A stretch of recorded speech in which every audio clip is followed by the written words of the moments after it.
Buenas tardes, muy buen domingo, feliz aniversario para todos. Celebramos los 90 años de nuestra parroquia, una celebración que reúne la acción de gracias por todos los que fueron construyendo esta comunidad a lo largo de los años y también incluye, yo diría, un impulso para seguir creciendo juntos, para seguir anunciando el Evangelio y mostrando en nuestro barrio, como decía en estos días, lo mejor que podamos mostrar el rostro de Jesús.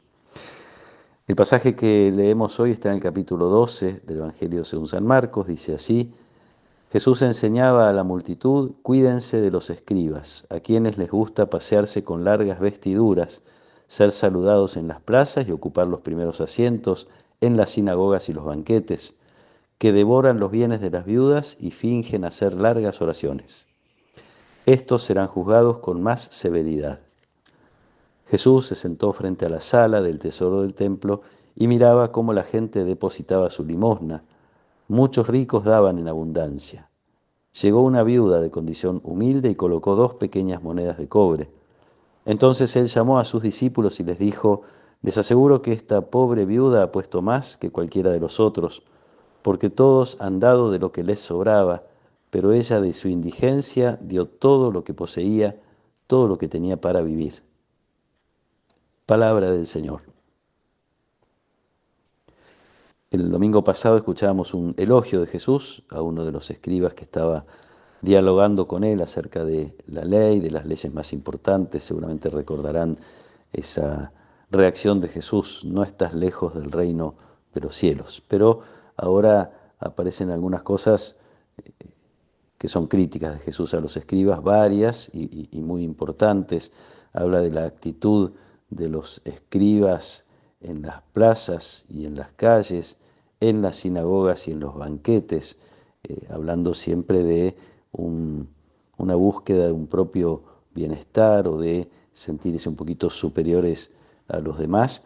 Y después otras dos cosas muy duras, yo diría: devoran los bienes de las viudas y fingen hacer largas oraciones.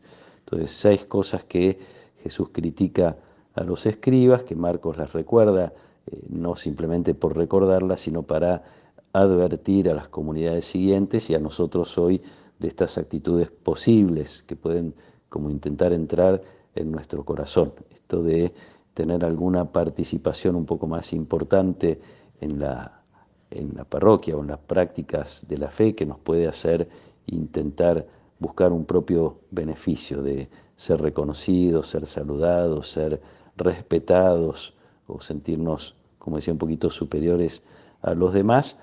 Y esta contracara que significa la viuda.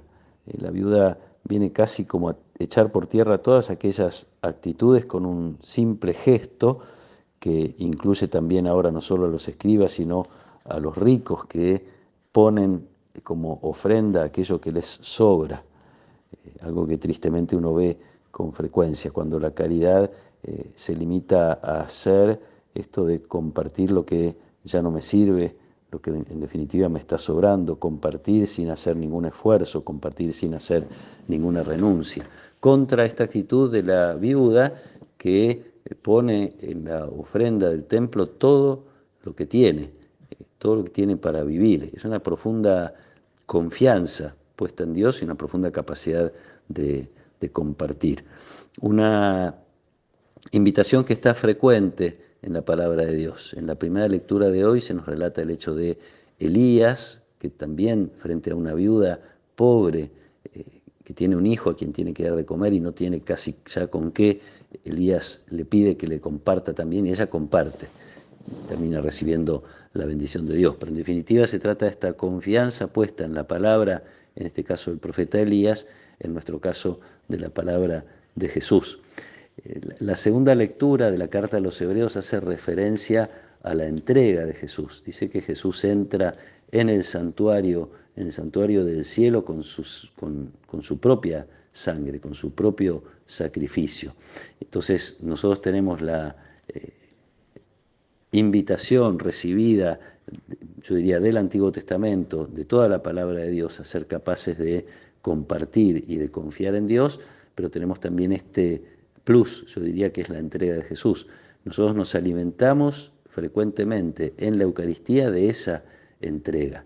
Entonces se nos hace, yo diría, mucho más fácil, y además tenemos la garantía de que Dios recibe esta ofrenda de Jesús, y con la ofrenda de Jesús recibe la nuestra. Entonces cada vez que renunciamos por hacer bien, cada vez que damos aquello no que nos sobra, sino que necesitamos y que tenemos para vivir, compartimos esta entrega de Jesús, que es camino de salvación, porque Jesús es el primero que dio todo lo que tenía para vivir. Invita entonces a sus discípulos a seguir ese camino, así como nos invita de una manera muy particular en este pasaje a prestar atención, a mirar, a valorar las cosas de una manera distinta de cómo la mayoría de la gente las valora. Jesús se sienta cerca de la sala del tesoro del templo, mira, observa y enseña a los discípulos a mirar y a observar de la misma manera. Ojalá podamos transformar nuestra mirada una y otra vez para que se parezca cada vez más a la mirada de Jesús, y podamos reconocer entonces la riqueza que significa poder compartir los bienes que hemos recibido, y la riqueza que significa confiar en este Dios que nunca nos va a abandonar. Que nos acompañe la protección y la bendición de Dios Todopoderoso, del Padre y del Hijo y del Espíritu Santo. Amén.